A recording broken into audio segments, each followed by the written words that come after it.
The first 70 or 80 cases are mostly glass tableware, the kind of elegant things that have been made starting probably as early as the early 1800s up until a few years ago, and it would be mostly things used in the home and on the table. Those would be the first many cases. Then a number of cases of paperweights, and then it will start being cases of interesting objects like bottles, jars, marbles, telephone insulators, and flat glass, which was a great Clarksburg story. The museum's strong point would be to show a lot of variety. Things are common that people will remember and say, I remember that because my grandmother had one, sitting maybe on a shelf beside something really rare and beautiful and artistic.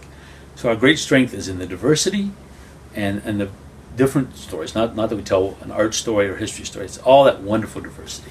Our biggest hits include the Great Pumpkin, a giant blown pumpkin made in 1913, a glass slipper, like Cinderella's slipper. A tile is actually off of the space shuttle. Those are probably the three things that get the most comments week after week, year after year. No admission. We have a special small section just for children where there are hands-on interactive things.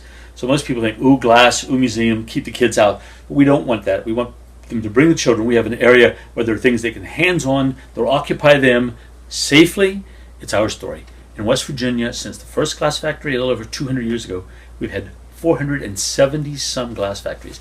That number varies. We keep deciding one was or wasn't a glass factory, but 470 glass factories, an immense number.